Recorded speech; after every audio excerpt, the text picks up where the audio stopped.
Tara, tuturuan ko kayo paano mag-send ng money from PayPal to GCash. So, ngayon mabilis lang yan. Huwag kang magbukas ng PayPal app mo. I-close mo yung PayPal app mo kasi hindi natin yan magagamit. Punta tayo doon sa Google Chrome. Diyan tayo magbubukas ng PayPal natin. Tapos, hanapin mo paypal.com.ph. Lagyan mo ng PH kasi pag hindi mo nilagyan ng PH, mapupunta ka sa Japanese. So, hindi natin maintindihan. So, yan. Pagkatapos, mag-login ka lang.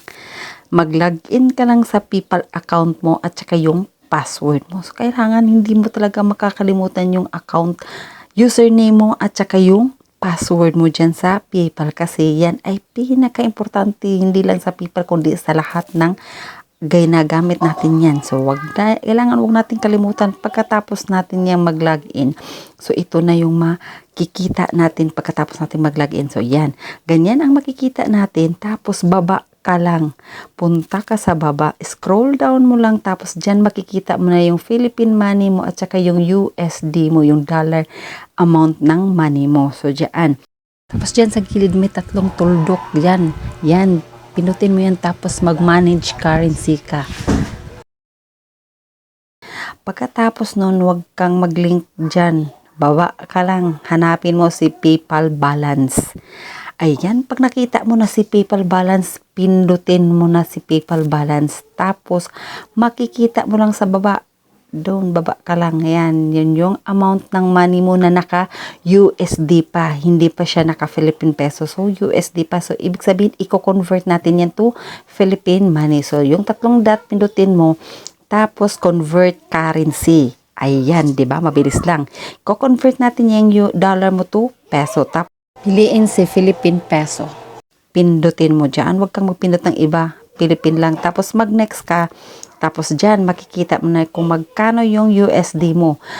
Nasa sayo kung lahat ba ay i-convert mo or hindi. Pero sa akin, lahat na lang i-convert ko yan. So, pagkatapos nyan, mag-next ka lang. Tapos, yan, next mo na. Pagkatapos mong mag-next nyan, ipoproceed mo na. Yan, to baba ka lang. So, baba, ayan, convert now. Ready ka na? So, magko-convert na tayo to USD to Philippine peso. Gawin natin peso yung dollar money mo. Tapos, yan, tapos na tayong mag-convert. So, titingnan na natin. Ayan, nandun na sa Philippine peso yung money mo. Tapos, yung dollar mo, naging zero na siya. So, punta na tayo dyan sa GCash. Pwede na natin yan makukuha sa GCash. So, yan, punta tayo sa GCash. Tapos, punta ka dun sa profile mo. Yun, may profile dyan. Tapos, may link accounts. Tapos, minutin mo yan. Hanapin mo si PayPal. Iyan si PayPal. Tapos, kasi dito sa akin, naka-link to. So, i-unlink ko. Proceed. Tapos, kailangan i-unlink ko para yan, okay. Para makikita nyo kung paano mag-link sa PayPal to GCash. So, kailangan natin. So, naka-unlink na ako. So, balikat sa profile. Yan, profile. Tapos, my link account. So, i-link ko ulit. Kasi, di ba? Ayan, PayPal. Pagkatapos nun, yun, link account. Yan, ililink na natin ulit yung account ko. So, dito, syempre, maglalagin ka na naman ulit. So, kailangan hindi mo talaga makakalimutan yung username mo at saka yung password kasi ilalagin mo siya ulit. Ayan. Tapos mo mag-login. So, ito na. Tapos na tayong mag-link sa account natin. So, dito yun. Basahin mo lang yung mga guidelines niya. Tapos, dito, makikita mo may pera pa ako dyan. So, dito tayo. Mag-search ka lang PayPal.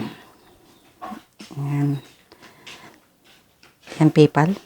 Pinutin mo lang si PayPal. Tapos ito, may minimum at maximum. Yung minimum niya, 500 pesos. 99,000 naman yung maximum na mawi-withdraw mo dyan sa PayPal na yan yun. Kailangan ang mawi-withdraw ko ay 1,422.18. Yan yung kino-convert natin kanina sa peso. Diba yung dollar ko? So, pero ngayon, pula siya. Kasi hindi siya pwede. Kasi kailangan, hindi pwede buo ang kukunin mo kasi may convenience fee yan. May fee yan na 14.22. So, ang makukuha ko lang dyan talaga is 1,407.96. Siyempre, may fee. Lahat may fee na ngayon walang libre.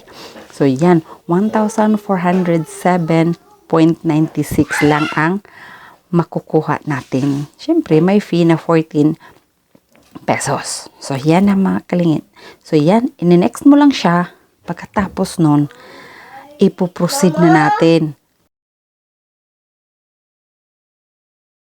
Pagkatapos na mag-proceed natin, ayan, tapos na. Hihintayin lang natin yung pera natin sa GCash na yung sinend ng PayPal. So, ito, i-check natin. O, di ba?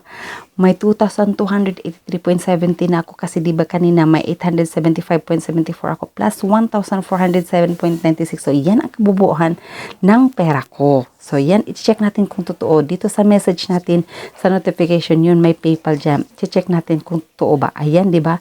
Totoo. So, ganyan lang magpalit ng pera from PayPal to GCash.